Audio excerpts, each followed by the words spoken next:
सद्गुरुदेव की जय। गुरु ब्रह्मा गुरु विष्णु गुरु देवो महेश्वर, गुरु साक्षात परब्रह्म तस्मै श्री गुरुवे नमः। देखो, जो भी हमको ज्ञान चाहिए, जो भी हमको पावर चाहिए, चाहे लौकिक की हो, चाहे अलौकिक की हो या पारलौकिक की हो, सारी पावर जो है वो गुरु के अंदर ही नियत होती है। जब ही गुरु को सर्वोच्च पद दिया जाता है,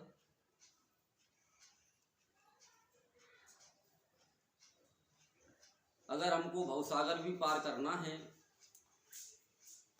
मुक्त अवस्था में पहुंचना है जीते जी, तो वो भी गुरु के बगैर हो नहीं सकता।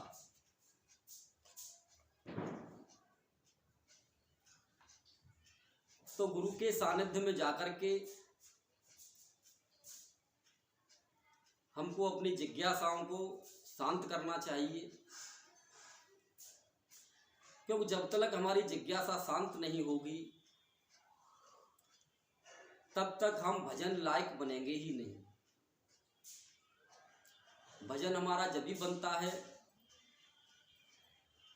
जो हमारे अंदर जिज्ञासाएं उठती हैं कि ऐसे कैसे हुआ, ये क्यों हुआ, क्यों, कैसे, कब। तो सारी जिज्ञासाओं का निवारण जब गुरु के द्वारा हो जाता है, जिसके लिए साहिब ने कहा कि जिस गुरु से भ्रम ना मिटे, संशय जीव का न जाए, सो गुरु झूठा जानिए, त्यागत देर न लाए। क्योंकि हमारे अंदर जो संशय है, जो जिज्ञासा है, वो गुरु के द्वारा ही शांत होती है। क्योंकि गुरु उस मार्ग के चले हुए होते हैं। अगर गुरु उस मार्ग के चले हुए हैं तो हमको वो समझाने में कामयाब हो जाते हैं कि भाई आप इस रास्ते पर ऐसे चलिए और आगे आपकी सब शंकाओं का समाधान अपने अनुभव के द्वारा हो जाए। क्योंकि सत्संग में आकर के कुछ तो हमारा संदेह खत्म होता है, लेकिन पूर्णतः जो जिज्ञासा हमारी शांत होती है, शंका का समाधान जो होता है पूर्णतः जब हम अनुभव में जब उतरते हैं तब होती है। जिसके लिए साहिब ने एक ध्यान बताया है जिसको चुप ध्यान कहा जाता है, जिसमें कुछ किया नहीं जाता, कोई नाम नहीं जपा जाता, कुछ किया नहीं जाता, कुछ क्रियाकर्म भी नहीं किया जाता, कहीं ध्यान भी नहीं लगाया जाता। तो ऐसा एक रहस्य है साहिब का जो उसके द्वारा ही ये संभव होता है। और जब तक हमको जो चुप ध्यान है, जिसको एकांत वासा कहा गया है, कि संसार में रहते हुए भी हम एकांत वासा कैसे करें, अपने अंदर रहते हुए हम एकांत वासा कैसे करें, तो एक जानकार गुरु के द्वारा ही संभव होता है, जिसको आप सतगुरु का ज्ञान भी कह सकते हैं, पूर्ण गुरु का ज्ञान भी कह सकते हैं, क्योंकि दोनों एक ही कैटेगरी के होते हैं। लेकिन ये जब भी संभव है जबकि हम निरंतर गुरु के सानिध्य में रहें। जैसे कि हम बहुत से सत्संगों में जा करके परेशान हो जाते हैं, थक जाते हैं, उनके बताए हुए मार्ग पर चल के भी हम थक जाते हैं और फिर हम सोचते हैं यार परमात्मा है भी या नहीं है, और है तो कैसा होगा, आखिरकार करें तो करें क्या।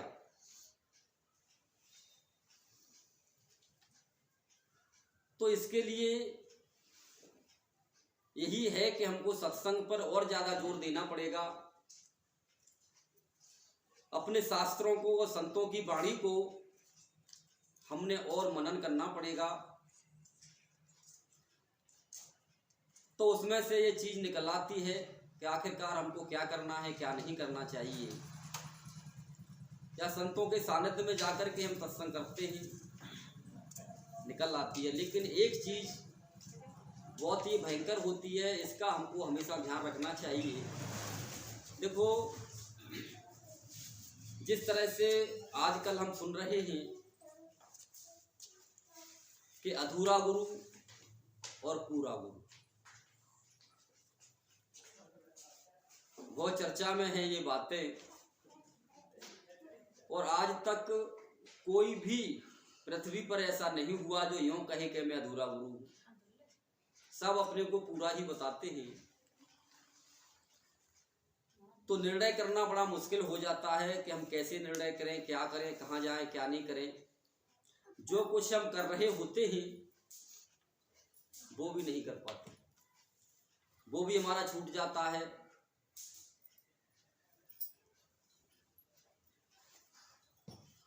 तो इसके लिए साहब ने साफ बताया कि देखो, जहां भी आप हैं, जिस गुरु के पास हैं,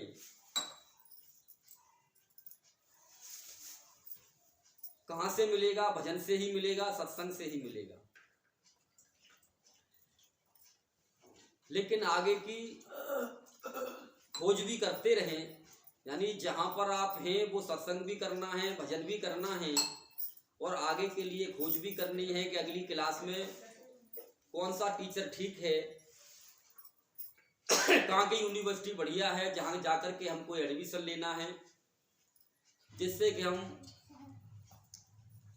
आगे जाकर के अच्छे पद को प्राप्त हों। तो ये तैयारी भी साथ में करते रहना है। लेकिन कभी भी जहां पर आप हैं उस गुरु पर संशय नहीं करना चाहिए। यह मैं बहुत बड़ी बात कह रहा हूं। हाँ, पढ़ो, उनकी बात को सत्य मान करके ही आप चलेंगे, तभी आप कुछ हासिल कर सकते हैं। अगर आपके मन में ये आ गया कि ये गुरु ठीक कह रहा है कि गलत कह रहा है, और आप पढ़ाई करेंगे नहीं, तो आप उस अनुभव को कभी प्राप्त हो नहीं सकते। आप जीवन भर भागते ही रहेंगे। तो जो लोगों को इस तरह की मान लो भ्रांति हो जाती है, तो वो एक अच्छे पूर्ण गुरु के पास होते हुए भी कुछ प्राप्त नहीं कर पाते, और उनका जीवन इसी तरह से उठापटक में निकल जाता है। जैसे कि भगवान विष्णु के जो वाहन हैं वो गरुड़ जी हैं। तो राम और लक्ष्मण को जब सर्प में बांध दिया गया था, जब वो सर्प शक्ति को तोड़ने के लिए गरुड़ जी को बुलाया गया, तो गरुड़ जी को ये हो गया कि ये भगवान कैसे हो सकता है। बोले इसको त्रिलोकीनाथ कहते हैं, और मैं सदा इनके साथ रहता हूं, लेकिन ये भगवान नहीं हो सकते, क्योंकि इनके बंधनों को काटने के लिए तो मुझे खुद आना पड़ा। तो आप क्या कहेंगे इसको? यानी भक्तों की परीक्षा लेने के लिए भगवान ये लीलाएं रचते रहते हैं कि आखिरकार इसको मेरे ऊपर कितना विश्वास है, या मुझे ये कितना समझता है, कितना आज तक जान पाया है। तो ऐसे कृत्यों में जीव फंस जाता है।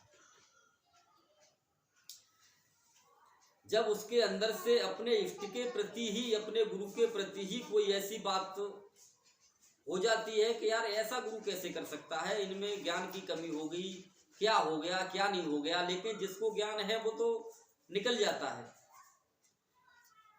लेकिन जहां तक वो, उसके अंदर तो भ्रांति आएगी ही नहीं। लेकिन जो साथ रहते हुए और जिसके अंदर ये आ गई भ्रांति, तो भ्रांति को डालने वाला, कहते हैं कि भगवान ही करने वाला है, वही कराने वाला है, हम कह तो देते हैं। तो भ्रांति को डालने वाला भी कौन है? भ्रांति को डालने वाला भी वही है और भ्रांति को निकालने वाला भी वही है। लेकिन किसके लिए? तुम्हारे कल्याण के लिए। क्योंकि आपको वो ठोक पीट करके इतना पक्का कर देता है कि कितनी भी मुसीबत आ जाओ, कैसी भी स्थिति आ जाओ, कैसी भी परिस्थिति सामने आ जाओ, आप डगमगाए नहीं। इतना पक्का वो कर देता है।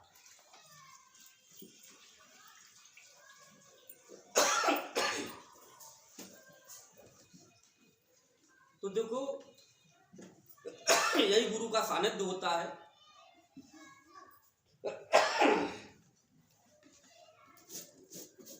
तो जब इस तरह की भ्रांति गरुड़ जी को पैदा हो जाती है, तो गरुड़ जी को बड़ा, यानी अंदर से उनकी जो शांति थी ना, वो भंग हो जाती है। अपने इष्ट के प्रति, गुरु के प्रति कोई संशय आते ही हमारे अंदर से परमात्मा निकल जाता है। क्योंकि जो गुरु सीढ़ी है ना, यही गुरु सीढ़ी है। इसी के लिए साहब ने कहा कि गुरु सीढ़ी से उतरे और शब्द विमुखा होए, ताको काल घसीटे और रोक सके ना कोई। यानी कोई भी पावर ऐसी नहीं है जो कि आप अपने इष्ट और अपने परमात्मा से विमुख होकर के उसके ऊपर संशय करके और आपको शांति दे सके। आपके अंदर से परमात्मा ही निकल गया तो शांति देने वाला था वो ही निकल गया, तो आपको शांति मिलेगी कहां से? तो अशांति उत्पन्न हो जाती है और फिर उस शांति को पाने के लिए हम भटकते हैं कि आखिरकार जो वो चीज पहले थी अब क्यों नहीं आ रही, अब क्यों नहीं आ रही। हम कई बार गुरु से भी सवाल कर देते, साहब पहले वाला क्यों नहीं हो रहा, पहले वाली क्यों नहीं हो रही? नहीं होगी। क्यों नहीं हो रही तो खुद ही समझो इस चीज को। पर लेकिन नहीं समझ में आ रही तो कहते हैं कि मान लो जब टक्कर लग के भाग भाग के परेशान हो करके जब समझ में आती है। जिस तरह से यहां बताया जाता है कि 3 तरह के जीव होते हैं। पहले तो यह कि दूसरे की गलती से खुद सुधर जाते हैं कि इसने संशय किया था, इसने ये परेशानी, ये गलती की थी, इसकी वजह से इसका अपना आपा बिगड़ा, अपना भजन बिगड़ा, तो मैं ये गलती ना करूं। क्योंकि भक्तों के लिए भजन और भगवान ही सब कुछ है, बाद बाकी संसार निरर्थक है। रहता जरूर है, करता जरूर है सब कुछ, लेकिन उसके लिए कोई मायने नहीं रखता। लेकिन भजन और भगवान ही सर्वोपरि उसके लिए होता है। उसके बगैर वो नथिंग, कुछ भी नहीं है। अपने आप को अधूरा महसूस करता है, एक मुर्दे की तरह से घूमता है। आखिरकार क्या करूं, हमेशा उसको बेचैनी रहती है। तो अब उस शांति को, अब उसका निवारण कहां से करे, कैसे करे?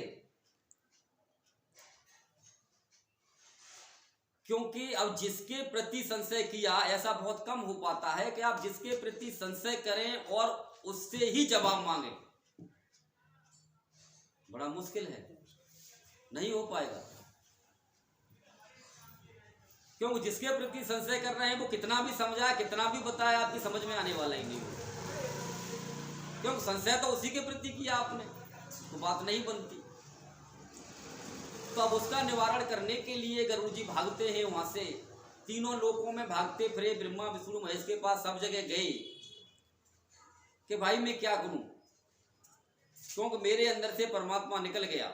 जो शांति थी, जो मैं मस्त रहता था परमात्मा के साथ, अब वो मेरे अंदर नहीं है। अब आखिरकार मैं क्या करूं कि मेरी वही स्थिति फिर बन जाए। तो देखो शंकर जी का देवों के देव महादेव कहा जाता है,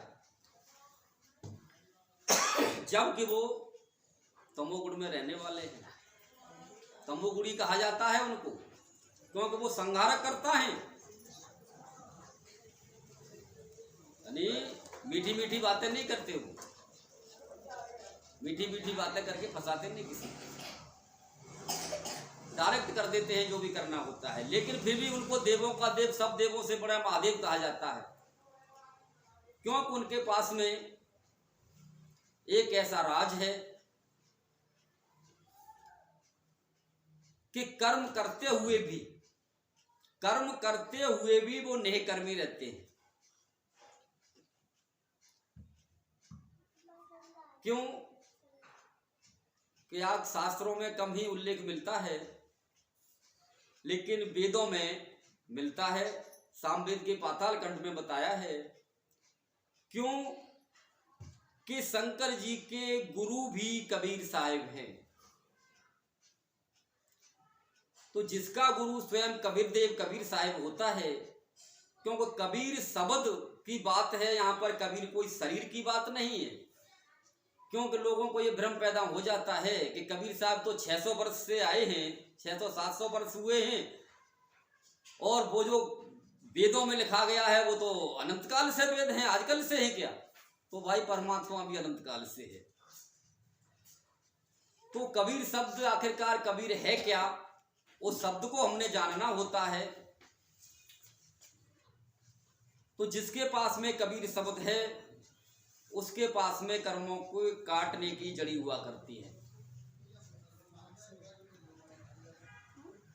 तो इसलिए शंकर जी संहार करते हुए भी देवों के देव महादेव हैं, क्योंकि उनको कोई कर्म नहीं लगता, क्योंकि जड़ी उनके पास है कर्म काटने की।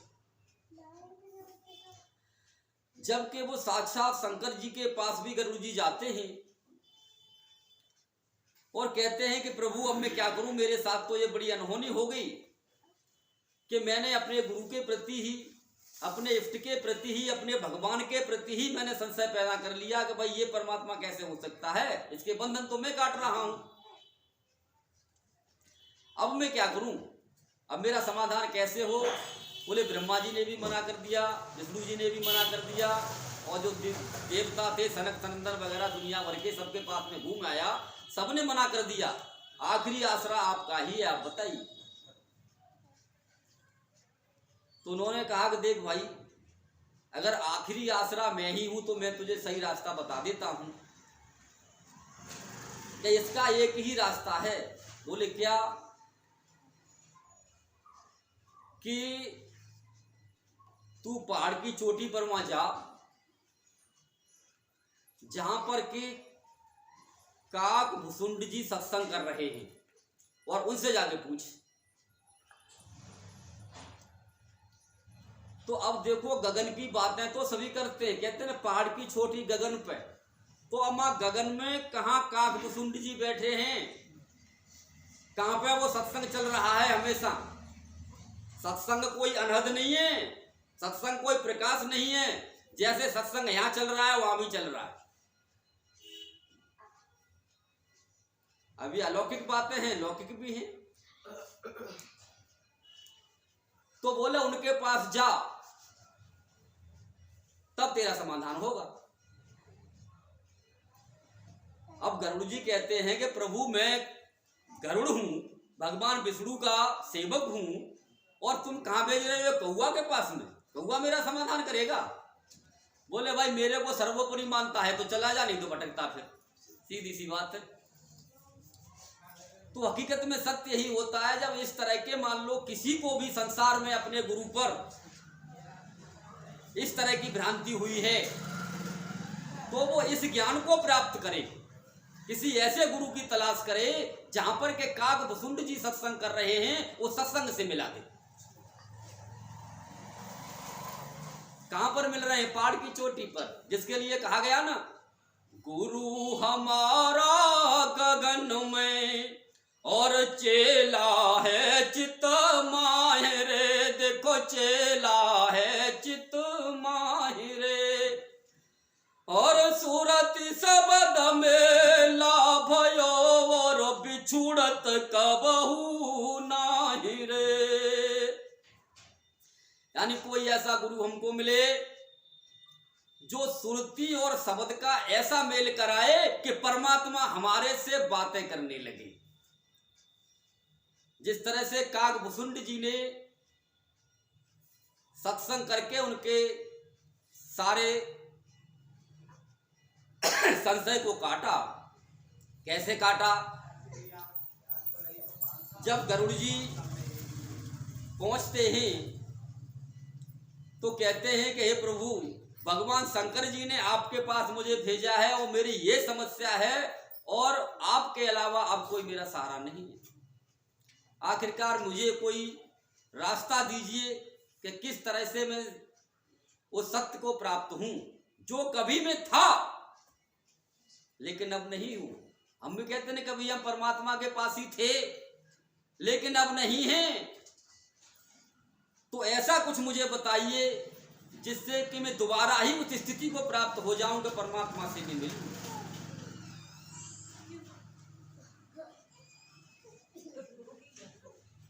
तो अब जब हम जाते हैं ना गुरु के पास में तो यही तो होता है। तो गरुड़ जी कहते हैं कि मुझे बताओ क्या करूं। अब काकभूषुंड जी कहते हैं कि यार बताने वाली चीज हो तब बताऊं, अब जो कहीं नहीं जा सकती उसे तुझे कैसे बताऊं।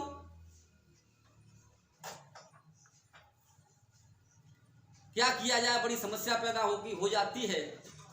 तो उन्होंने कहा कि भाई अब कैसे मेरा कल्याण होगा, कोई तो उपाय होगा। बोले हाँ उपाय है ना। तब वो उपाय बताया कि आप सत्संग में आते रहिए, सत्संग में आते रहिए तभी आपका यही उपाय है और कोई उपाय नहीं। क्या कहा? जब बहु काल करे रे सत्संगा तब ही हो सब संशय भंगा।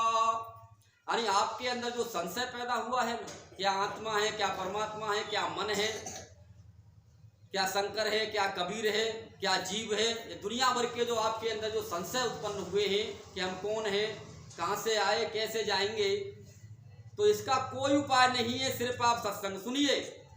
तो अब फिर वो कहते हैं कि भाई कब तक सत्संग सुनूं? बोले इसका कोई गारंटी नहीं है कि आपके कितने आपने भ्रम पाल रखे हो। जब बहुकाल करें सत्संगा तभी हुए सब संशय भंगा। तो बोले महाराज का जिंदगी में सत्संग ही सुनता रहूं, सत्संग ही सुनता रहूं, इससे मेरा कल्याण हो जाएगा क्या? तो काकभूषुंड जी कहते हैं कि हाँ हो जाएगा। कैसे हो जाएगा? जब बहुकाल करे रे सत्संगा बिना प्रयास होए भव भंगा। क्योंकि अभी तो तेरे को मैं बता रहा हूं कि भाई इस तरह से तुझे जाना है, ऐसे करना है, ऐसे सुरती और शब्द का मिलान करना है। अभी तुझे युक्ति बता रहा हूं, लेकिन जब बहुत समय तक सत्संग सुनते सुनते ही तुझे युक्ति की जरूरत ही नहीं पड़ेगी, एक पल में तुझे पार कर दूंगा। कि जब वो काल करे सत्संगा, कोई प्रयास नहीं करना, तब भाव सागर पार भी मैं कर दूंगा। क्योंकि सत्संग में इतनी बड़ी पावर थी, है और रहेगी, लेकिन होना चाहिए सत्य का सत्संग, कोई बतसंग ना हो। जो कि हम सामने बैठ कर के हमारे अंदर कोई विचार ना चले, हम एकाग्रता को प्राप्त हों। और जब हम सच्चे गुरु के सम्मुख बैठते हैं, उनसे बातें करते हैं, उनका सत्संग सुनते हैं हम, तो हम एकाग्रता को प्राप्त होते हैं। और जहां हमारी एकाग्रता प्राप्त हमको हुई, एक पल महाराज पहले भी लगता था, आज भी लगता है, आगे भी लगेगा। एक पल का खेल था, है और रहेगा। लेकिन उस पल को बनाने के लिए महाराज सत्संग में तो आना ही पड़ेगा, सुनना ही पड़ेगा, गुरु के सानिध्य में तो रहना ही पड़ेगा। इसके बगैर न पहले कुछ हुआ था, न आज कुछ हो सकता है, न आगे कुछ होगा। क्योंकि कई लोग कहते हैं कि इतने डंके की चोट पर क्यों कह देते हो? क्यों अनुभव की बात को डंके की चोट पर ही कहा जाता है। क्योंकि जो प्रैक्टिकल कर लेता है ना, कि भाई इस तरह से ऐसे बनता है, पानी ऐसे बनता है, गैस ऐसे बनती है, ऊपर से फल ऐसे गिरता है, नीचे से ऊपर ऐसे चढ़ता है। तो जो कर लेता है तो वो डंके की चोट पर ही कहता है कि हाँ मैं कर लेता हूं, तुम भी करना सीख लो, तुम भी कर लोगे, कब उसके अंदर कोई संशय नहीं होता। तो अनुभवी पूर्ण गुरु का यही संदेश होता है कि उसकी डंके की चोट पर ही बात रहती है, क्योंकि अनुभव होता है उसका, और आप भी उसके सानिध्य में चलेंगे तो आप भी अनुभव को प्राप्त होंगे। तो इसीलिए हमको कोशिश ये करनी चाहिए कि गुरु के सानिध्य में रह करके हम गुरु के बताए हुए मार्ग पर चलें। और इसके लिए देखो सभी हमारे शास्त्रों ने एक ही मत कहा है, लेकिन अब जो शास्त्र कह रहे हैं या मान लो जो भगवान कह रहे हैं, भगवान की बात को कोई मानता ही नहीं है। जब नहीं मानते तो कमी किसकी है? कमी तुम्हारी है भाई। अब जिस तरह से आज हम देख रहे हैं कि संसार में करोड़ों आदमी, अरबों आदमी भगवान श्री कृष्ण के भक्त हैं, लेकिन भगवान श्री कृष्ण की बात कोई नहीं मानते, भक्त हैं।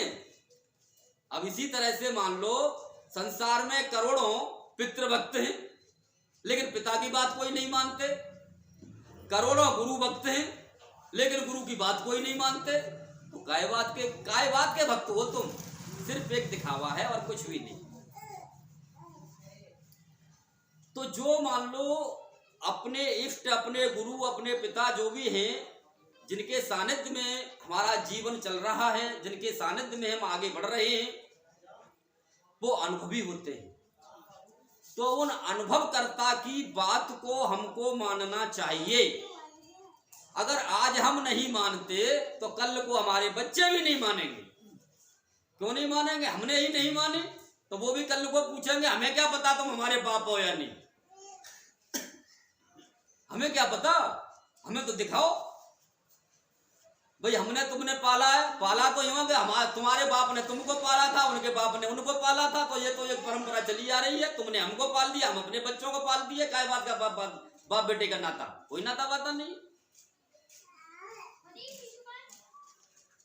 तो भैया नाते तो एक दूसरे से चलते हैं।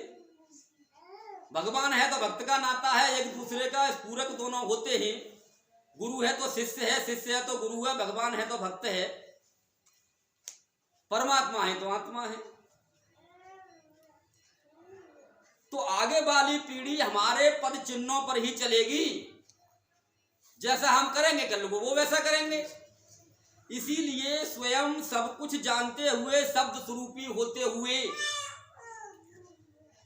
स्वयं कबीर साहब जब यहाँ पर आए तो उन्होंने साफ कहा कि बिना गुरु के बात नहीं बनेगी। जबकि सब कुछ कर सकते थे, तब भी इस जग की मर्यादा रखने के लिए, नहीं तो ये क्या होगा, भ्रष्ट हो जाएगा मामला। यानी बरड़ शंकर बन जाएंगे सभी, कोई परमात्मा को नहीं मानेगा। कहाँ जाएंगे, कुछ क्या करेंगे, कुछ नहीं पता। और जब जब बिना गुरु को रास्ता मिलना नहीं उनको पता है, तभी उन्होंने कहा कि मैंने सब कुछ होते हुए, सब कुछ जानते हुए, कि जग मर्यादा कारण, जग की मर्यादा को रखने के लिए आगे कोई इस मर्यादा को ना बिगाड़े, इसलिए मैंने गुरु धारण किया कि जग मर्यादा कारण गुरु किया रामानंद, और गुरु हमारा शब्द है सदा हमारे संग। तो अब जो वो शब्द है, उस शब्द का ज्ञान ही हमको आज का गुरु कराता है। अब वो शब्द है क्या, इस पर भी थोड़ी देर में चर्चा करेंगे। 2 मिनट के लिए विराम दिया जाता है।